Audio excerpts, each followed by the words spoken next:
अभी सुबह की सफेदी पूरी तरह नहीं फैली थी कि वो दोनों बंदे दोबारा थाने के गेट पर आए। मजीद टालना मेरे बस में नहीं था। मैंने बंद दरवाजे पर दस्तक की तो SHO ने ही दरवाज़ा खोला। क्या मुसीबत है, कौन सी आफत आ गई है? कमरे के अंदर का नक्शा हाशिया तक बदल चुका था। वो अपने जामे में आ चुके थे। सर, वो दो बंदे रात से 3 चक्कर लगा चुके हैं। मैंने मामले की संगीनी को मजीद गहरा करते हुए कहा, शायद ये इन औरतों के वारिस हों और आपसे मिलने की जिद कर रहे हैं। क्या क्या कर टालते रहे? SHO ने सवाल किया। वही जो आपने कहा था कि साहब गश्त पर है। और सर, अभी कुछ देर पहले DIG साहब का फ़ोन भी आया था, वो भी आपका मालूम कर रहे थे। उनसे क्या कहा? SHO साहब ने घबराए हुए लहजे में कहा। तो मैंने जवाब में जो कहा था बता दिया। SHO ने मुझे शाबाश दी।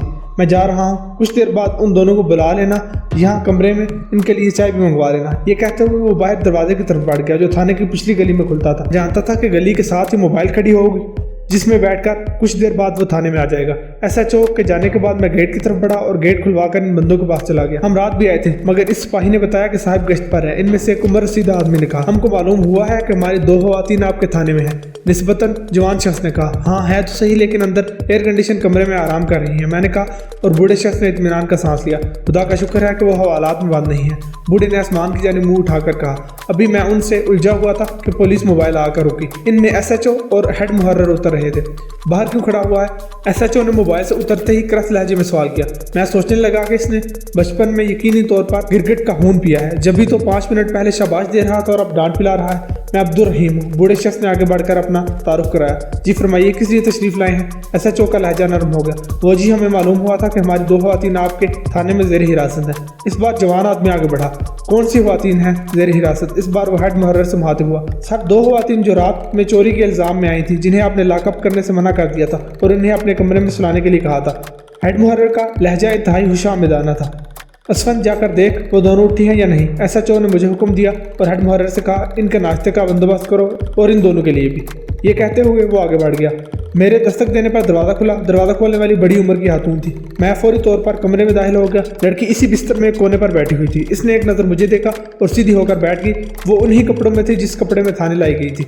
मैंने कहा, अभी मैं तुम्हें SHO साहब के पास लेकर जाऊंगा जहां वो दोनों मौजूद होंगे, लेकिन उनके सामने कुछ कहना मत जो रात यहाँ हुआ था। मैंने इन्हें समझा दिया। हमें कत्ल तो नहीं होना कि हम इन्हें सच बता दें। उमर रसीदा खातून ने कहा, हम जानते हैं कि सच बोला तो हमारे शोहर और भाई ही हमें कत्ल कर देंगे। शोहर ने कहा। मैं इस फिक्रे से मुतमईन होकर वहां से निकल आया। कुछ देर बाद वो दोनों भी SHO के सामने कमरे में इस तरह दाखिल हुई कि औरत ने लड़की को सहारा दिया हुआ था और लड़की मुश्किल कदम उठा पा रही थी। कैसी हैं आप दोनों? SHO ने इन्हें मुखातिब किया।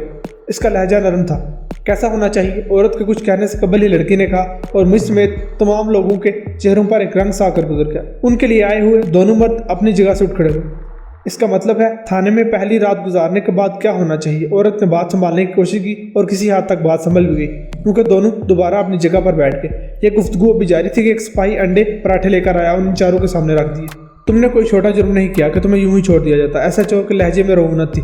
हम उस घर भी गए थे जहां ये काम करती थी। अब्दुल रहीम नामी आदमी ने कहा। उन्होंने कहा था कि हमने इन दोनों को माफ़ कर दिया था। इनके माफ़ कर देने से फ़र्क नहीं पड़ता। इस मामले में स्टेट भी एक फ्रीक है। जब तक मुमलिकत माफ़ न करे मामला खत्म नहीं होता। SHO ने कहा और साथ ही हेड मुहर्रर से कहा, इन्हें कुछ समझाओ।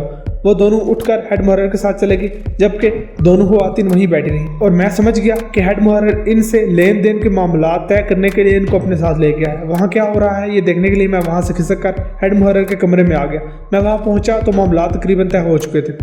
तो आप रात के या सुबह 11 बजे से पहले रकम पहुंचा देंगे। अगर ऐसा नहीं हुआ तो आप दोनों को भी आनत जुर्म में गिरफ्तार किया जा सकता है। हेड मुहर्रर ने धमकियां में लहजे में कहा। इस पर नौजवान ने कहा, आप बादशाह लोग हैं, जो चाहे कर सकते हैं, सिर्फ एक अर्ज है कि हमें गिरफ्तार ना करने की रकम कम कर दें। इसका लहजा बहुत दबाना था, लेकिन हेड मुहर्रर ने कहा, बस मामला अब तय हो चुके, अब रकम का इंतजाम करें। ये कहते हुए वो अपनी जगह से उठ गया।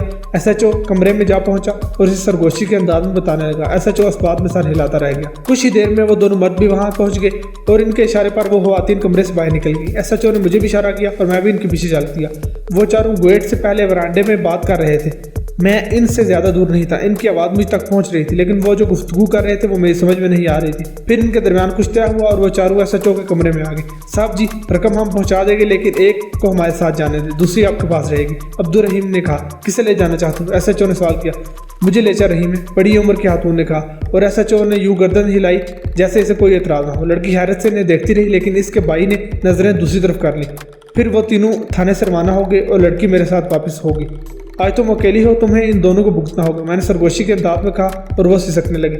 मुझे बचा ले भाई, इसने दर्द भरे लहजे में कहा। तुम चलो मैं कुछ करता हूँ, मैंने कहा और लड़की उम्मीद भरी नजरों से मेरी तरफ देखने लगी। मैं एसएचओ के कमरे तक आया, लेकिन वहां रुका नहीं बल्कि थाने से बाहर निकल गया और करीब एक टेलीफोन बूथ पर पहुंचा और इससे फोन मांगा। मैं घबरा भी रहा था, लेकिन लड़की से वादा करने के बाद कुछ ना कुछ तो करना ही था। मैंने एसएचओ के घर फोन कर दिया। फोन इसकी बीवी ने उठाया। आप जितनी जल्दी थाने में पहुंच सकती हैं पहुंच जाए, मैंने अपना तारुफ कराते हुए कहा। खुदा ने हंसता, यहाँ कोई ऐसी बात नहीं जिससे आप परेशान हो, और अगर आपने सुबह का नाश्ता नहीं किया तो भी थाने में आकर नाश्ता कर लीजिएगा। मैंने तेजी से बात की और फोन रखकर दोबारा थाने पहुंच गया। चल असफंद, तू घर चला जा, रात भर तूने ड्यूटी भी की है, एसएचओ ने कहा, और मैंने वहां से खिसकने में देर नहीं की। घर पहुंचा तो अम्मा ने सवाल किया कहाँ रह गए थे। उन्होंने सवाल किया और मैं मुस्कुरा दिया। ड्यूटी पर था। ये अजीब ड्यूटी है, ना दिन का पता ना रात का, उन्होंने बड़बड़ाते हुए कहा। इस पर शुक्र नहीं करती कि बेटा बरसरे रोजगार हो गया है। अब्बा जो करीब मौजूद थे उन्होंने कहा और अम्मा भी खामोश न रही। तुम्हारी वजह से नहीं हुआ, अपनी काबिलियत पर हुआ है। अम्मा के जवाब ने अब्बा को घूरने पर मजबूर कर दिया, लेकिन इसके सिवा वो कुछ कर भी नहीं सकते थे। मैं उनकी झड़प से लुत्फानंदोज हो रहा था कि ज़ैनब ने इशारा किया और मैं इसके पीछे चल दिया। वो मेरे पास आई और सरगोशी के अंदाज में बोली, कितने कमाए, और मुझे गुस्सा आ गया।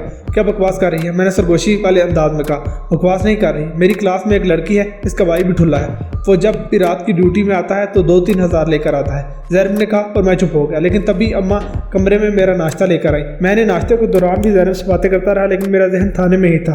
वहाँ न जाने क्या हुआ होगा, एसएचओ की बीवी पहुंची होगी या नहीं, वो लड़की महफूज भी होगी या नहीं। मेरे जहन में सवाल उभरते जा रहे थे, लेकिन उनका कोई जवाब मेरे पास नहीं था। जवाब जानने के लिए थाने पहुंचना जरूरी था।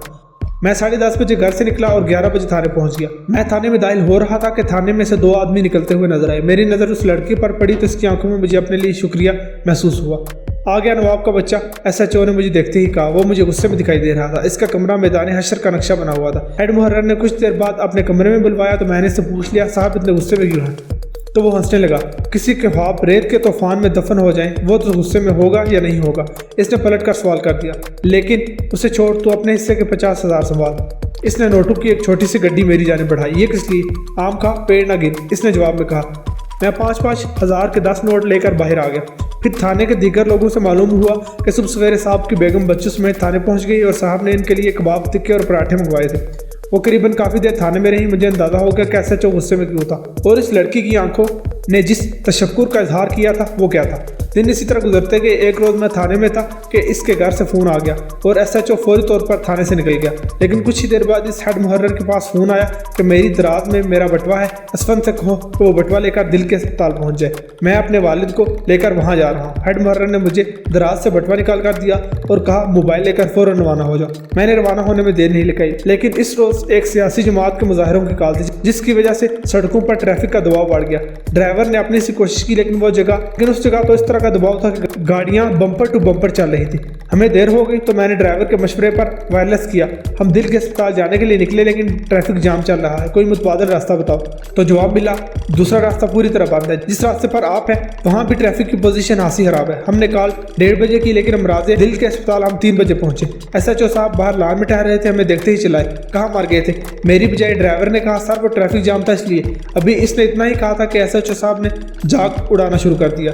मेरे वालिद इस वक्त ऑपरेशन थिएटर में है, अगर इन्हें कुछ होगा तो तुम दोनों अपनी नौकरी खत्म समझो। ये कहते हुए वो अंदर चले गए और इनके पीछे हम दोनों भी चल दिए। अंदर अस्पताल में उनकी बेगम का हमसे सामना हो गया। उन्होंने भी हम पर चीखना चिल्लाना शुरू कर दिया। हमने कुछ नहीं कहा, फिर एक कोने में जाकर सिमट कर बैठ के। काफ़ी देर बाद हमें एसएचओ साहब अपनी जानिब आते हुए दिखाई दी। करीब आते ही उन्होंने कहा, अब यहाँ क्यों बैठे हो, थाने जाओ, मैंने तुम दोनों को मुअत्तल कर दिया है। मैं कहने ही वाला था कि जब मुअत्तल कर दिया है तो थाने जाने की क्या जरूरत है, लेकिन खामोश रहा। असफंद रुक, इसने इस बार मुझे मुखातिब किया। मैंने डीआईजी साहब को रिपोर्ट कर दिया है, तुम्हें इनके दफ्तर कल पेश होना है। उन्होंने मुझसे कहा, जिस पर मोबाइल के ड्राइवर ने कहा, सर मुझे भी जाना होगा, तो एसएचओ साहब ने कहा नहीं, और इसके साथ ही हम दोनों वहाँ से चल पड़े। थाने पहुंचे तो हेड मुहर्रर ने सबसे पहले हम दोनों की बेल्ट उतरवाई और मैं कुछ कहे बगैर घर रवाना हो गया। घर पहुंचा तो अम्मा ने सवाल किया, इतनी जल्दी कैसे आ गया? मैं रूहानी लहजे में बोला, मुझे एसएचओ ने मुअत्तल कर दिया है, हाय बेड़ा घर रखो इसका। अम्मा ने बदुआ देने वाले अंदाज में कहा, अब क्या होगा? उन्होंने दूसरा सवाल किया, कल डीआईजी साहब के सामने पेशी है, दुआ करें सब ठीक हो जाए। अम्मा बोली, मैं तो हर वक्त तेरी तरक्की के लिए दुआ करती हूँ, तो फिक्र न कर, कल सब ठीक हो जाएगा। अम्मा ने मुझे तसल्ली दी। मैं मुतमईन तो था, लेकिन अब ज्यादा मुतमईन हो गया। इसके बाद मैंने अलमारी खोलकर देखा, 50,000 और मोबाइल महफूज थे। अगले रोज मैं डीआईजी ऑफिस सुबह 8 बजे पहुंच गया, लेकिन वो दफ्तर नहीं पहुंचे थे। मैं बाहर मौजूद कुर्सियों में एक कुर्सी पर बैठ गया और इंतजार कर रहा था कि कि कुछ देर बाद वहाँ चपरासी ने मुझे चाय ला कर दी। साहब तो 11 बजे तक आएंगे, इसने मुझे चाय देते हुए कहा। मैं इंतजार कर लूंगा, मैंने कहा, और चपरासी वहाँ से चला गया। मेरी नज़र घड़ी पर थी और सेकंडों में गिन रहा था कि डीआईजी कब पहुंचेंगे। 11 बज के, लेकिन वो नहीं है। 15 मिनट मजीद गुजरे थे कि दफ्तर में अचानक भूचाल आ गया। हर कोई भागदौड़ में लगा हुआ। फिर कुछ ही देर में डीआईजी आते हुए नजर आए। उन्होंने मुझ पर एक नज़र डाली, मैंने सलाम किया तो उन्होंने नरम लहजे में जवाब दिया और अपने दफ्तर में चले गए। फिर कुछ ही देर में चपरासी ने मुझसे मुखातिब होकर कहा, साहब बुला रहे हैं, और मैं अपनी जगह से उठ खड़ा हुआ।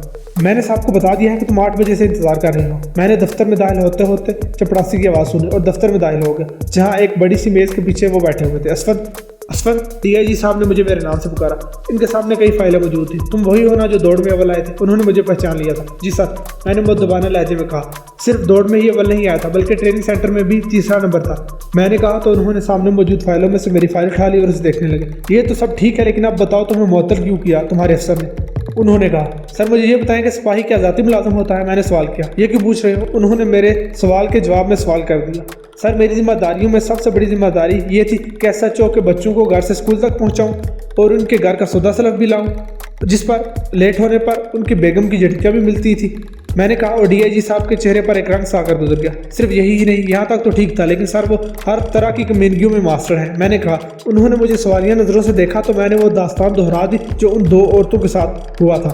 इसका कोई गवाह? उन्होंने सवाल किया। सर एक गवाह है, लेकिन वो भी इस जुर्म में बराबर का शरीक है। वो इनके खिलाफ गवाही कैसे देगा? सर ये इस रात की बात है जब सवेरे आपने थाने फ़ोन किया था और मैंने आपसे कहा था कि साहब रात की गश्त पर है और सुबह की नमाज पढ़कर वापस आएंगे। मुझे याद आया तो मैंने दोहरा दिया। इसका मतलब ये हुआ कि तुम वहाँ तंग हो? डीआईजी साहब ने सवाल किया। अगर मैं तुम्हारा वहाँ से तबादला कर दूँ? उन्होंने कहा। सर आपका ये एहसान मैं कभी ज़िंदगी भर नहीं भूलूंगा, मैंने मशकूर लहजे में कहा। और उन्होंने जेब से मोबाइल निकाला और किसी को फ़ोन करने लगे। हाँ गर्देजी कैसे हो? उन्होंने दूसरी जानब कुछ सुनने के बाद कहा।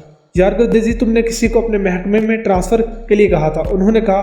फिर इनका लहजा ऐसा था जैसे किसी दोस्त से बात कर रहे हो। फिर कुछ देर सुनने के बाद कहा, मैं एक बंदा तुम्हारे पास भेज रहा हूँ, इसे एडजस्ट कर लेना। है तो वो सिपाही, लेकिन तुम चाहो तो तुम्हारे यहाँ इसकी तरक्की हो जाएगी, बल्कि हमारे महकमे से तो पहले ही हो जाएगी। डीआईजी की गुफ्तगू मुकम्मल हुई तो वह मेरी जानिब मुतवज्जे हुए। मैंने तुम्हारा ट्रांसफ़र एंटी नारकोटिक्स फोर्स में कर दिया है। इसके डायरेक्टर है ना गर्देजी, उनके पास चले जाना। उम्मीद है तुम्हें वो कुछ नहीं देखना पड़ेगा जो तुम यहाँ देखते रहे हो। डीआईजी के दफ्तर से निकलकर मैं अकबर रोड चला गया। यहाँ नई और पुरानी मोटरसाइकिलें मिलती थी। मैंने 1-2 चक्कर लगाए। मेरी जेब में 50,000 मौजूद थे। मैं किसी पुरानी लेकिन बेहतर कंडीशन की मोटरसाइकिल की तलाश में था। मैं नहीं चाहता था कि नए महकमे में मेरी आमद पर मुझे दूसरी नज़रों से देखा जाए, क्योंकि मैंने सुन रखा था कि एएनएफ में ऊपर की आमदनी बहुत होती है। मैं घर आया तो अम्मा मुसल्ले पर थी। मुझे देखते ही उन्होंने कहा, क्या हुआ? इसकी माँ की दुआएं उसके साथ हो, उसका बुरा कैसे हो सकता है? मैंने मुस्कुराते हुए कहा। अम्मा ने मेरी मोटरसाइकिल की आवाज़ सुन ली थी, इसलिए वो भी मुस्कुरा दी। मैंने वो मोटरसाइकिल जो बहुत बावताव करके 45,000 में खरीदी थी बाहर ही खड़ी कर दी थी और घर में दाखिल हुआ। ज़ैनब स्कूल से वापस आई तो इसने पहला सवाल यही किया, क्या हुआ आपके केस का? और मैंने इसकी तफसील बता दी और ये भी बताया कि ये गली में खड़ी मोटरसाइकिल भी मेरी है। नए महकमे में जाने से पहले ही लूटमार शुरू कर दी, ज़ैनब ने कहा, और मैं मुस्कुरा दिया। इसी इल्ज़ाम से बचने के लिए मैंने मोटरसाइकिल खरीदी थी, मगर तुमने बगैर कुछ मालूम किए इल्ज़ाम लगा दिया, मैंने कहा और हंस दी। अब आपका पहला काम ये होगा कि सुबह मुझे स्कूल छोड़ेंगे और मुझे वापस भी लाएंगे, इसने कहा, और मैं भी इसकी हंसी में शरीक हो गया। भाई ट्रीट तो बनती है, ज़ैनब ने कहा, और ज़ैनब समेत तमाम घर वाले खुश हो गए, शायद इसलिए कि इस रोज़ चने की दाल बनी थी। मेरी जेब में बाइक लेने के बाद भी 5,000 मौजूद थे। मैंने शाम में मोटरसाइकिल निकाली और नागन चौरंगी आ गया। जब मैं कबाब और तिक्के खरीद रहा था तो वहाँ पर मुझे मुआज मिल गया, वही दोस्त जो मुझे मोटरसाइकिल पर पुलिस ट्रेनिंग में लेकर जाता था। कैसी गुजर रही है? मैंने इसे देखते ही सवाल किया। ऐश ही ऐश, और तुम्हारी? इसने जवाब में सवाल किया।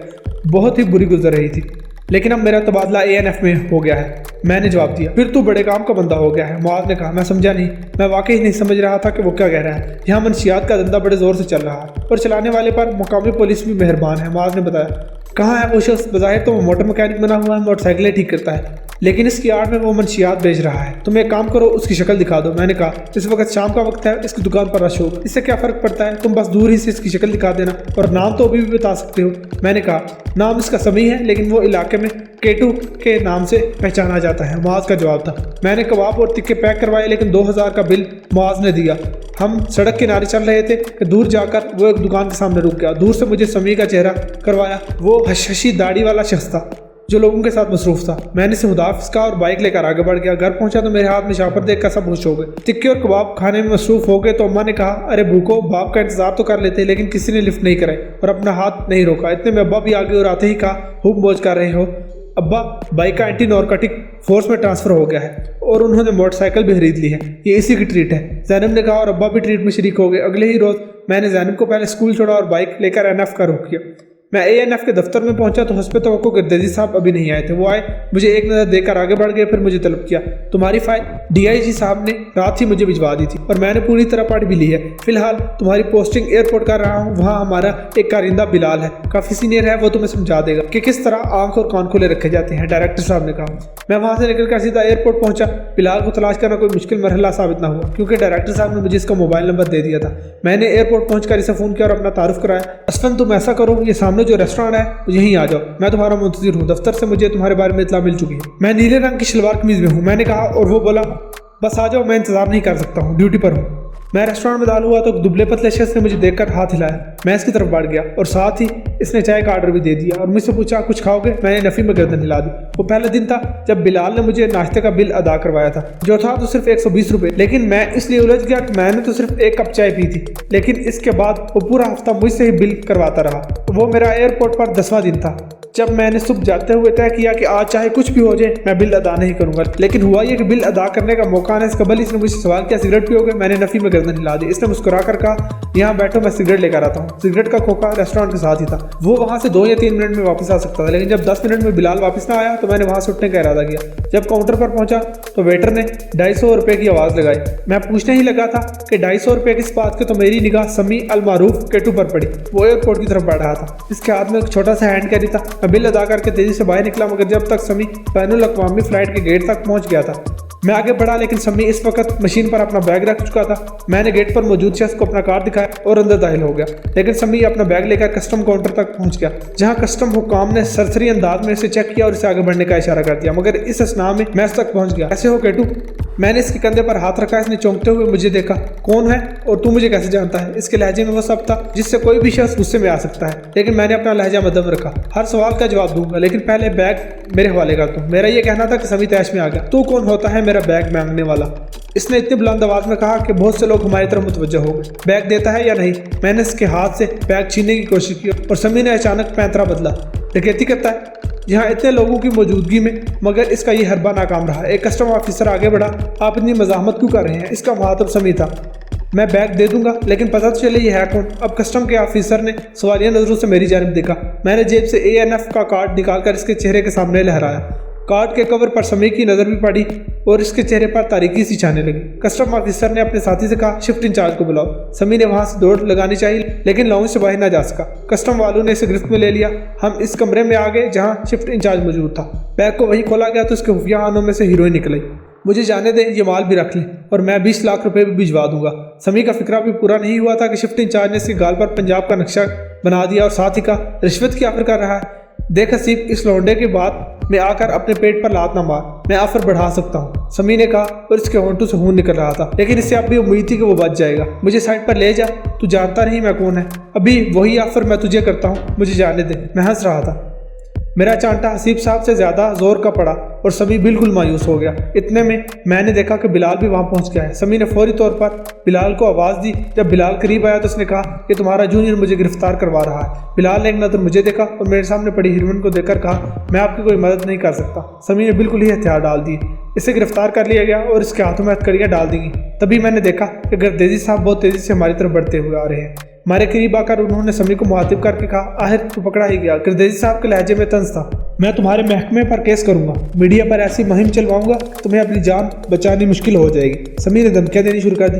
फांसी से बच भी गया तो उम्र कैद कहीं नहीं गई। 25 वर्ष बाद जेल से आएगा तो तेरा सारा दम हम रुखसत हो चुका होगा। इसे पकड़ा किसने? गर्देजी साहब ने कस्टम के शिफ्ट इंचार्ज से सवाल किया तो बिलाल आगे बढ़ गया। सर, मैं इसकी मशकूक हरकत अरसे से नोट कर रहा था। मैंने ही असफन को कहा था कि इस पर नजर रखो। इसने तमाम तर सेहरा अपने सर पर बांध दिया। क्यों झूठ बोल रहे हो? मेरी बजाय कस्टम के शिफ्ट इंचार्ज ने कहा, तुम्हें आए हुए 2 मिनट से ज्यादा नहीं हुए, बल्कि मुलजिम ने तुम्हें नाम लेकर बुलाया था और तुम्हारा लहजा भी इसके साथ नरम था। बिलाल के चेहरे का रंग बदलने लगा। सर, इसे गिरफ्तार करवाने का इनाम और तरक्की मुझे ही मिलनी चाहिए। मैं इस शिफ्ट का सीनियर हूँ।